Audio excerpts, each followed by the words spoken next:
Ya, Pemirsa Komisi 2 DPR RI menyetujui draft Peraturan Komisi Pemilihan Umum Nomor 8 Tahun 2024 tentang pendaftaran pencalonan kepala daerah yang sudah mengadopsi putusan Mahkamah Konstitusi Nomor 60 dan 70 Tahun 2024.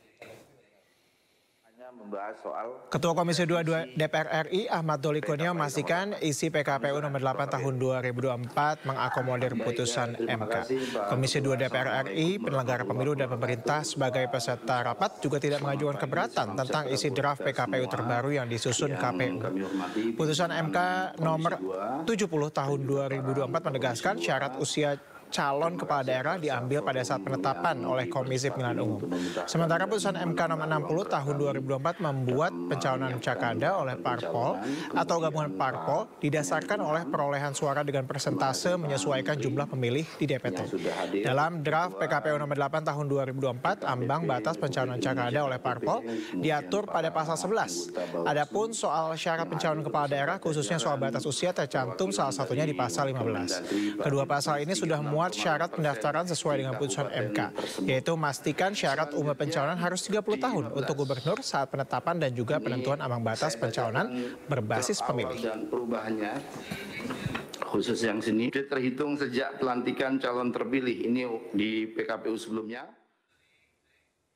Ya, Pemirsa Komisi 2 DPR RI menyetujui revisi PKPU Pilkada yang mengadopsi putusan MK. Para peserta rapat di DPR juga menyatakan tidak keberatan dengan draft PKPU Nomor 8 Tahun 2024 yang mengakomodir putusan MK tentang pencalonan Pilkada 2024. Kita akan bahasnya bersama dengan Komisi 2 DPR RI ada Gus Pardigaus dan juga juru bicara PDI Perjuangan ada Guntur Romli serta pakar kepemiluan ada Titi Anggreni. Selamat sore Bapak-bapak dan juga Ibu.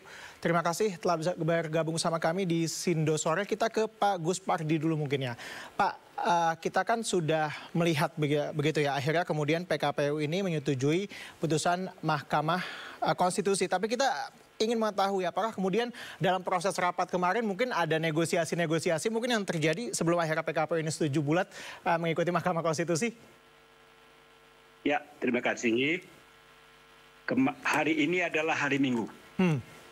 Adalah hari libur, di mana kami menggelar rapat pleno antara Komisi 2 dengan penyelenggara pemilu. Hadir ketika itu adalah KPU, Bawaslu, DKPP, Menteri Hukum dan HAM, dan Kementerian Dalam Negeri. Dalam rangka apa? Dalam rangka menyikapi keputusan MK nomor 60 dan 70. Semalam kami sampai jam 12 atau 24 WIB itu melakukan konseling, di mana biasanya konseling itu dilakukan secara tertutup berkat kesepakatan antara pimpinan dengan anggota karena terjadinya dinamika dalam rangka menyikapi adanya gagasan hak inisiatif yang dilakukan oleh DPR dalam hal ini balik untuk merevisi undang-undang pilkada sehingga timbullah berbagai gejolak, demo dan lain sebagainya dari Sabang sampai Merauke. Dalam menyikapi itu, setelah hari Kamis dilakukan paripurna, ternyata gagal untuk dilakukan pengesahan di paripurna itu. Dan Pak Dasko sudah menyatakan untuk menjamin tidak akan ditetapkan dan disahkannya undang-undang revisi tentang pilkada yang diinisiasi oleh DPR dalam hal ini Badan Legislasi. Dengan adanya berbagai dinamika dan demo yang dilakukan oleh mahasiswa, buruh, akademisi, pemerhati, dan pegiat, tentu ini juga adalah bahagian menurut emak saya adalah sesuatu yang perlu disikapi oleh DPR. Dan KPU pun juga melakukan konferensi pers tentang kepastian bahwa keputusan MK nomor 60 dan 70 itu tidak akan diganggu-gugat dan insya Allah mulus jalannya ketika dilakukan konsultasi dengan Komisi 2 dalam rangka merevisi PKPU nomor 8. Alhamdulillah semalam kebijakan kami Komisi 2 memberikan ruang kepada pers bahwa konsinyering itu bersifat terbuka sehingga bisa dikawal terhadap proses daripada pembahasan tentang PKPU nomor 8. Dan alhamdulillah saya kemarin dan mewakili juga kawan-kawan, saya memberikan apresiasi kepada KPU yang sudah memasukkan keputusan MK nomor 60 dan 70 itu. Keputusan MK 60 dimasukkan pada pasal 11, sedangkan keputusan MK nomor 70 dimasukkan dalam pasal 15. Tidak ada perubahan sedikit pun terhadap keputusan MK itu dilakukan. Tidak ada pengurangan koma dan titik, begitu juga narasi, tidak ada yang dilebihkan, tidak ada yang dikurangi. Jadi artinya sifatnya adalah copy paste atau menyalin utuh terhadap keputusan MK nomor 60 70. Oke. Artinya bahwa tadi pagi jam 10 sebagai hari libur, kami punya komitmen untuk sesegera mungkin ini disahkan. Dan alhamdulillah Menteri Hukum dan HAM juga menjamin akan segera menindaklanjuti kewenangan yang beliau miliki dalam rangka persetujuan dari pihak pemerintah agar PKPU ini bisa segera disahkan dan dilaksanakan. Baik. Artinya bahwa kalau dari DPR sendiri sudah apa yang dijanjikan itu sudah dilaksanakan lah ya. Apa yang kemudian putusan MK itu sudah kalau tadi ada sebut di copy paste begitu untuk menjadi PKPU. Ya. Kita tanya langsung ke pihak PDIP yang paling vokal begitu ya, salah satu partai yang paling vokal karena merasa dirugikan atau kebalikannya diuntungkan juga begitu dengan adanya peraturan putusan Mahkamah Konstitusi. Artinya Anda kan bisa maju ditanparkan koalisi misalnya di DKI Jakarta. Gus Romli, tanggapannya gimana terkait dengan PKPU yang dikeluarkan hari ini? Sudah puaskah? Ya, tentu saja kami akan terus mengawal ya. Kan seharusnya seperti ini prosesnya. Jangan ada upaya untuk membegal putusan Mahkamah Konstitusi.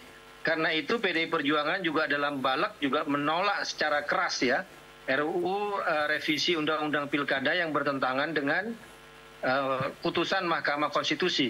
Tapi ya kami juga akan tetap mengawal sampai besok di RDP besok di Komisi 2 dan juga ternyata kalau kita lihat sudah media disahkan sosial, nggak ada lagi RDP. Tadi sudah disahkan, jadi nggak ada lagi RDP. Hari Minggu nggak ada lagi RDP, sudah disahkan tadi jam 10.30. Jadi besok apa agendanya Pak? Udah nggak ada Pak? Kemenkumham ya, tinggal mengesahkan di Kemenkumham. Yang remeh yang berkaitan tentang peraturan Bawaslu. Yang berkaitan tentang keputusan MK 60-70 sudah selesai. Sudah selesai, berarti hari ini sudah langsung bisa diundang-undangkan berarti ya? Mudah-mudahan besok Menteri Hukum dan HAM, karena hari ini hari Minggu, tentu ini jangan menimbulkan masalah. Pagi jam 8 sudah ditandatangani oleh Pak Menteri. Yang kebetulan dulu adalah Ketua Balik. Iya, oke. Silakan tanggapannya Gus Romli. Ya, nah itu memang yang ingin kita harapkan. Tentu saja ini kan juga bukan soal PDI Perjuangan saja, tapi ini kan demi menjaga putusan konstitusi, Mahkamah Konstitusi, dan bagian dari bagaimana kita juga menghormati kedaulatan, menghormati aspirasi masyarakat. Karena kan kalau kita melihat ke belakang ini kan segala persoalan ini kan ada masalah ambisi politik ya, ambisi keluarga ya kan, demi anak bungsu sehingga semuanya terjadi kegaduhan seperti yang kita saksikan kemarin. Nah kalau kita tidak ada misalnya ada aksi dari rakyat, dari mahasiswa, dari guru besar, dan juga para selebriti ya mungkin kejadiannya akan berbeda. Dan tentu saja dari putusan Mahkamah Konstitusi ini juga menjadi angin segar ya kan bagi PDI Perjuangan yang selama ini kami memang merasa terancam untuk tidak bisa mencalonkan di beberapa wilayah, misalnya sebelum ini itu di Jakarta, kemudian di Banten, kemudian Jawa Barat, kemudian Jawa Timur, karena semua diborong oleh satu kubu, oleh satu koalisi, maka dengan putusan MK itu alhamdulillah kami akan mencalonkan kader-kader terbaik, baik dari kader internal ataupun juga tokoh-tokoh yang memang kami lihat bisa merepresentasikan, bisa memperjuangkan aspirasi masyarakat. Baik, gitu, Mas. baik. Oke, kita ke Mbak Titi. Mbak Titi, Anda melihatnya bagaimana dengan PKPU yang akhirnya sudah sesuai dengan putusan MK ini yang diharapkan bersama oleh masyarakat sipil dan juga banyak warga begitulah ya, yang kita dengarkan bagaimana kemudian menggeliatnya sosial media kita beberapa hari belakangan ini. Apa kemudian implikasi yang bisa dirasakan bagi iklim demokrasi di Indonesia? Ya, tentu saja pilkada kita menjadi lebih inklusif dengan tawaran calon-calon yang lebih beragam. Sebagai contoh, saya misalnya warga Banten ya, hari ini saya yakin ini juga ada kontribusi dari putusan Mahkamah Konstitusi, Ibu Airin Rahmidiani deklarasi begitu. Nah, hal-hal seperti ini mudah-mudahan juga menjadi fenomena di banyak daerah lain, mengambil kesempatan untuk mengusung kader-kader terbaik partai atau figur-figur yang memang disukai oleh konstituen. Pada dasarnya kan pilkada itu tidak boleh memutus hubungan antara aspirasi warga dengan calon yang dinominasikan oleh partai. Karena bagaimanapun meski tiket itu ada di partai, tapi mestinya tiket itu menghargai betul apa yang menjadi suara dan aspirasi pemilih. Dan harus dipahami kenapa masyarakat kemudian sangat khawatir dengan proses yang ada di KPU, dengan proses yang ada di DPR, yang sebenarnya itu sangat sederhana ya. Yang namanya putusan Mahkamah Konstitusi, kita sudah punya pengalaman, putusan MK diterbitkan 3 hari sebelum pendaftaran calon, tapi pendaftaran calon bisa berjalan dengan begitu saja begitu ya. Tetapi sekarang kan kenapa kemudian masyarakat ramai? Karena ternyata ada aksi nyata, betul-betul tindakan yang kasat mata yang bisa kita lihat, upaya-upaya untuk menggergaji putusan Mahkamah Konstitusi. Jadi hal-hal yang mestinya business as usual, pekerjaan-pekerjaan yang memang semestinya seperti itulah terjadi, itu akhirnya panjang lebar begitu dan membutuhkan betul-betul perlawanan publik untuk mempertahankan apa yang menjadi sesuatu yang baik bagi partai politik, baik bagi pemilih, dan baik juga bagi demokrasi kita. Baik. Termasuk partainya Pak Gus Pardi pun diuntungkan oleh putusan Mahkamah Konstitusi. Ya, bingung ya, kenapa di tanggal 21 Agustus itu semua fraksi kecuali satu partai PDIP di balik DPR kok menolak putusan Mahkamah Konstitusi? Kan aneh gitu ya. Baik. Sementara insentif dirasakan oleh semua begitu. Apakah kemudian yang Anda lihat dalam proses kepemiluan ini ada celah-celahkah yang kemudian harus kita antisipasi begitu? Karena kadang-kadang kita fokus ke yang satu, kemudian ada celah di yang lain yang kita keburu tidak sadar terkait dengan hal itu. Ya, kalau soal celah, saya kira kalau melihat perjalanan sampai sejauh ini, saya belum pernah melihat sebulat ini ya komitmen untuk melaksanakan putusan MK. Oleh karena itu saya meyakini walaupun saya tetap akan mengawal, kami semua akan mengawal teman-teman mahasiswa, masyarakat sipil, tapi ada satu harapan yang sebenarnya juga tersisa. Partai kan sudah dikasih ruang konstitusional untuk lebih mudah dan lebih kompetitif, lebih inklusif mencalonkan kader terbaiknya. Harapan terbesar kami adalah daerah tidak pilkada calon tunggal. Tapi betul-betul partai mengambil momentum putusan MK ini untuk memberikan pilihan yang beragam bagi warga. Jadi kalau memang suaranya antara 6,5 sampai 10%, manfaatkanlah itu untuk menominasikan kader terbaik partai begitu. Itu harapan terbesar sih, Mas Teja ya. Artinya bahwa lebih banyak pilihan lah ya untuk masyarakat, kita tidak dihadapkan pada kota-kota kosong lah ya, calon tunggal dan kota kosong atau calon independen yang banyak disebut sebagai by design. Pak Gus Pardi, apakah kemudian dengan keputusan dengan PKPU yang sudah keluar ini sebagai orang parpol ya, apakah kemudian yang Anda lihat ini akan merubah bagaimana mapping pemetaan dari koalisi? Artinya bahwa setiap kader tentunya kan ingin maju dengan keputusan yang ada, artinya bahwa partai-partai ini kan punya cukup kursi, lebih banyak untuk bisa mengajukan partainya masing-masing di daerah. Jadi ini pun juga semalam termasuk sesuatu yang kita diskusikan.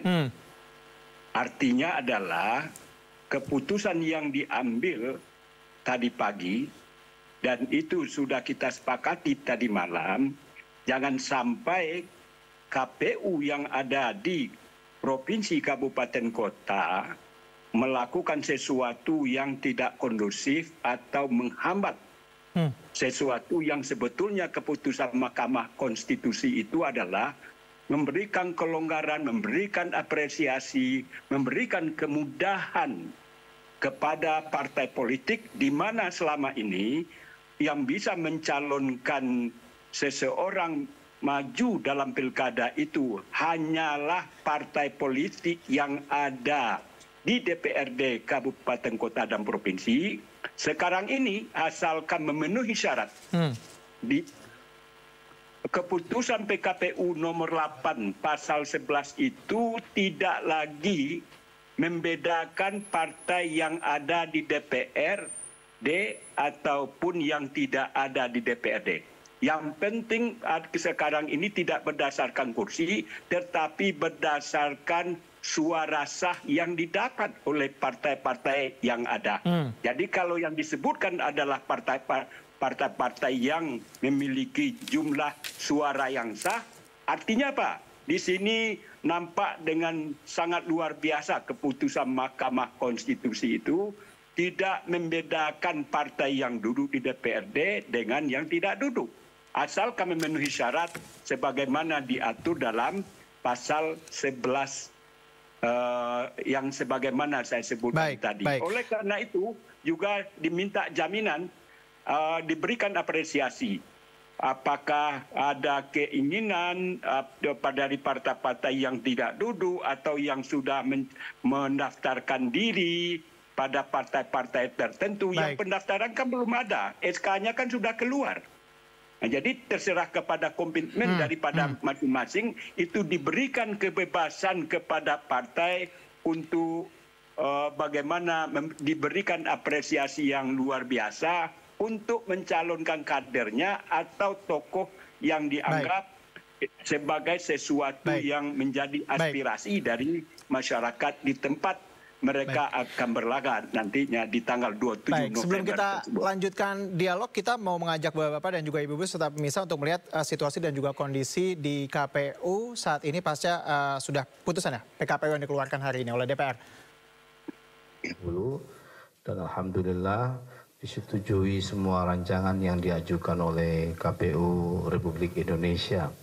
Dan siang hari tadi sudah dilakukan harmonisasi untuk segera secepatnya akan diundangkan. Selanjutnya tadi sejak siang sampai baru saja kita tutup, kita baru saja menggelar rapat pleno terbuka terkait penetapan kursi calon terpilih untuk DPR RI dan DPD RI. Alhamdulillah dengan demikian semua proses rangkaian pemilu legislatif DPD juga sudah selesai. Kita tetapkan kursinya, kita tetapkan calon terpilihnya, sehingga tahapan selanjutnya tinggal pelantikan. Saya kira itu yang bisa kami sampaikan. Sekali lagi terima kasih atas atensi dan juga bantuan teman-teman senantiasa menyebarkan informasi terkait kegiatan KPU, terutama berkaitan dengan yang perubahan PKPU pencalonan yang kemarin ramai sekali sampai hari ini. Saya kira itu ya, cukup. Sudah dilakukan tadi siang, Pak. Ya, itu dia, baru saja KPU menggelar konferensi pers terkait dengan yang tadi dilaksanakan ya pagi ya, terkait dengan bagaimana kemudian PKPU telah diharmonisasi sesuai dengan putusan MK dengan DPR dan nanti harapannya akan segera diundangkan dan juga kemudian diaplikasikan pada pilkada tahun ini. Kita kembali lanjutkan dialog bersama dengan ada Pak Gus Pardi, ada Gus Romli dan juga Mbak Titi yang masih bersama kami. Kita tanya ke PDIP. PDIP nampaknya sudah ancar-ancar nih kalau misalnya kemudian akan sudah sesuai dengan apa ya, dengan ibarat kata yang diharapkan lah sama masyarakat Indonesia dan juga tentunya menguntungkan oleh PDIP sendiri. Artinya bahwa apa kemudian yang dilakukan? Apakah jalinan komunikasi ini masih terus dilakukan untuk kemudian membongkar koalisi yang gemuk ini? Ada upaya-upaya itu nggak? Ya, tentu saja kami membuka komunikasi dengan semua partai. Karena seperti yang disampaikan Mbak Titi kan kami ingin menghadirkan calon-calon yang terbaik bagi masyarakat. Karena itu juga kami juga heran gitu ya. Tanggal 21 itu kok partai-partai menengah itu kok malah tidak setuju dengan putusan MK itu. Kalau kita lihat sekarang juga kayaknya itu beberapa partai itu kok dikendalikan dari pusat, dari DPP. Seperti tadi bahwa kami ada deklarasi Ibu Airin dengan Pak Ade Sumardi Banten, itu kan tidak mendapatkan dukungan dari Golkar. Padahal kan Bu Airin kan tokoh Golkar ya. Tapi kan dukungan itu dari PDI Perjuangan. Kalau kami sendiri di PDI Perjuangan itu malah mendorong kader-kader di bawah untuk mencalonkan. Malah kami tuh mengatakan kami tidak mau melarang ya siapapun kader ya, asal dia mampu kemudian dia punya kursi ya harus masuk pencalonan. Nggak boleh kursi PDI Perjuangan itu tidak untuk dijual, tidak untuk dibeli tiketnya. Akan kami prioritaskan kepada kader-kader atau tokoh-tokoh yang benar-benar kami anggap memenuhi syarat dan juga dikehendaki oleh masyarakat. Karena itu ya kami tetap membuka hingga saat ini kalau kita mau ingin kerjasama ya, ayo kita sama-sama. Cuma kami melihat kan ada kendala seperti ada kunci-kuncian dari pusat, mungkin dari soal jatah ada kursi di kabinet atau apapun. Kemudian yang lebih penting juga ini Mas untuk ke depan, saya kira ini pelajaran ya untuk DPR agar benar-benar mendengarkan aspirasi masyarakat. Dan kami juga akan terus menunggu PDI Perjuangan punya sikap juga selain kemarin juga sudah ada perintah dari DPP kepada fraksi PDI Perjuangan di DPR bahwa untuk mengawal putusan Mahkamah Konstitusi. Kemudian ada yang lain, kami juga akan menolak ya revisi Undang-Undang TNI dan revisi Undang-Undang Polri yang sepertinya juga akan dikebut, akan disahkan karena kami lihat secara materinya ini juga bertentangan dengan persoalan hak asasi manusia, persoalan tentang kebebasan ya, tentang konstitusi. Maka kami setelah mengawal putusan MK melalui penolakan terhadap revisi Undang-Undang Pilkada, kami juga akan menolak ya revisi Undang-Undang TNI dan Undang-Undang Polri. Baik. Oke, kita mungkin bisa fokus ke pilkada dulu kali ya Bang ya. Kalau pilkada sendiri bagaimana kemudian? Apakah kemudian ada daerah-daerah yang kita tahu banyak yang daerah-daerah yang PDIP sendiri belum mengumumkan. Misalnya Jakarta, kalau Banten kan sudah hari ini. Kemudian juga Jawa Tengah sudah belum ya? Dan juga Jawa Timur itu juga belum ya? Apakah kemudian... Jadi seperti Jakarta, kemudian Jawa Barat, kemudian Jawa Tengah dan Jatim ini kan memang kami sudah bisa mencalonkan sendiri. Cuma kan ketika setelah ada muktamar ya, ada muktamar beberapa partai ini kan kayaknya konstelasi itu berubah. Jadi kami kalau misalnya ingin mengusung sendiri ya kader sendiri, tapi kalau ingin bekerja sama tentu saja kami menunggu ya calon-calon juga yang dari partai lain. Jadi bisa kita bareng bersama-sama ya. Kalau memang tertarik, ayo kita bersama-sama. Kalaupun tidak tertarik, maka PDI Perjuangan akan mencalonkan pasangan sendiri. Karena dilihat dari komposisi kursi, setelah putusan MK dan sudah disahkannya PKPU, maka kami bisa mencalonkan di beberapa daerah tersebut yang sebelum ini kami terancam tidak bisa mencalonkan pasangan calon. Gitu, Mas. Baik, oke. Kita ke Mbak Titi. Mbak Titi, apakah secara efektif ini akan membuka peluang-peluang partai untuk kemudian memecah koalisi kah? Karena kita tahu bahwa semakin banyak kemungkinan partai-partai ini kan artinya bahwa mereka punya kader, punya orang dijagokan, punya juga mungkin ibarat kata utang-utang politik kepada kader-kader mereka. Oke, majulah satu-satu. Anda melihat ini secara efektif bisa dilakukan atau ini sudah keburu solid nih untuk koalisi KM Plus ini yang besar sekali? Ya, Mas Teja, pilkada itu ada 37 pemilihan gubernur dan 508 pemilihan bupati wali kota. Perubahan konstelasi dan konfigurasi di semua daerah saya kira sulit ya. Tetapi apakah ada dampak dari putusan Mahkamah Konstitusi ini? Pasti akan ada dampaknya. Terutama di daerah-daerah yang seolah-olah kita melihat seperti ada kebuntuan politik. Akibat misalnya persyaratan yang berat tadi seperti Pak Gus Pardi sampaikan. Karena persyaratan berat, partai yang perolehan suaranya itu kurang dari 25%, akhirnya tidak mengusung calon. Nah kalau sekarang kalau 25% itu contoh saja di Banten dan di Jakarta itu bisa menghasilkan 3 pasangan calon kalau semuanya diambil begitu ya. Pasti ada daerah-daerah yang konfigurasi politiknya itu berubah. Tapi juga ketika sudah ada kompromi politik yang memang solid, yang ada juga mempertimbangkan konfigurasi politik lokal, daerah dan lain sebagainya, sangat mungkin kawin-mawin itu sudah tidak bisa dipisahkan. Yang penting adalah kawin-mawinnya ini alamiah, bukan bukan perkawinan paksa gitu ya. Karena kalau perkawinan paksa tentu kesulitan untuk menang akan lebih terasa sebab calon yang diusung misalnya dipaksa karena ada kemauan elit, tapi rakyatnya menolak, lalu tiba-tiba ada putusan MK, kemudian ada harapan baru untuk mengusung calon yang prospektif.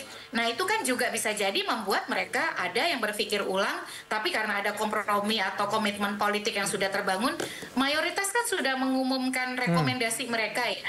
Sudah saya kira 400-an daerah itu misalnya PDIP sudah mengumumkan siapa yang akan mereka usung. Nah ini tinggal berlanjut atau tidak karena pendaftaran belum dilakukan. Jadi gong gong yang betul-betul akan kita bisa tahu bunyinya atau kemudian pukulannya akan mengarah ke bandul yang mana, yaitu tanggal 27 nanti begitu, dan finalnya tentu di 29.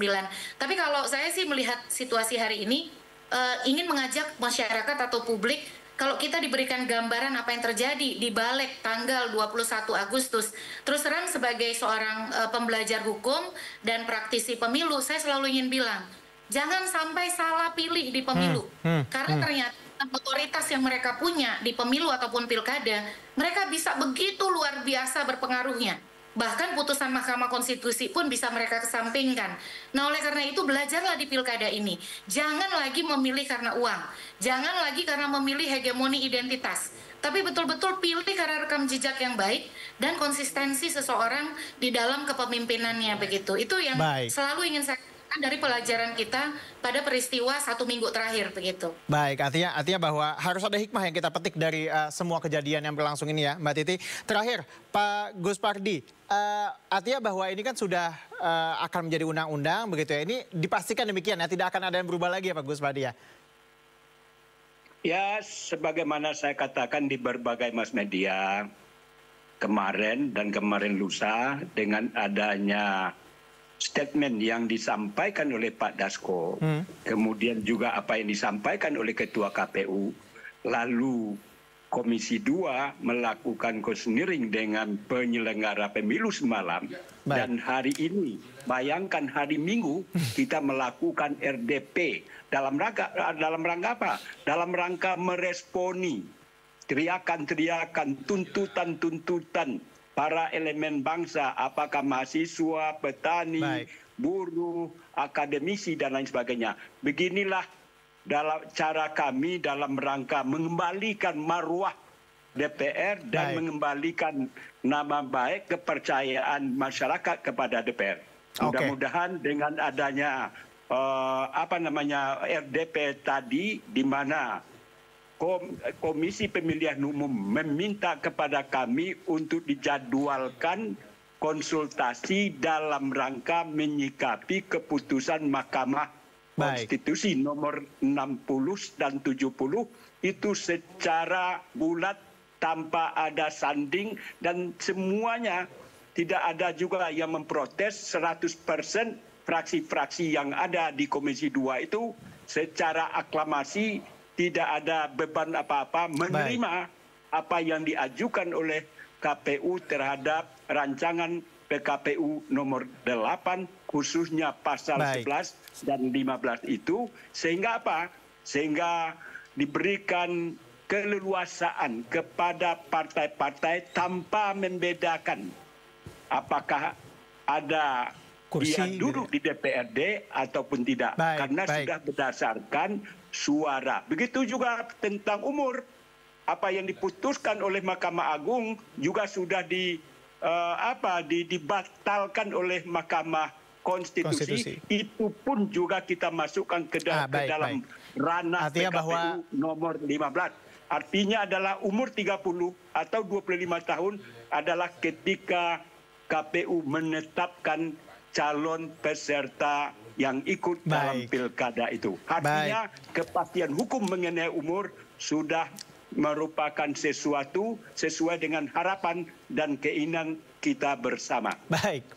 Artinya bahwa kita bisa tidur nyenyak sejenak lah ya. Nanti malam kita nggak usah takut lagi. Tapi kita nantikan ya Pak ya di pendaftaran sampai nanti penutupan bagaimana kemudian calon-calon terbaik dari partai politik ini dihadirkan untuk kita bersama di daerah-daerah. Terima kasih semuanya Bapak-Bapak dan juga Mbak Titi telah bergabung sama kami di Sindo Sore. Selamat sore semuanya.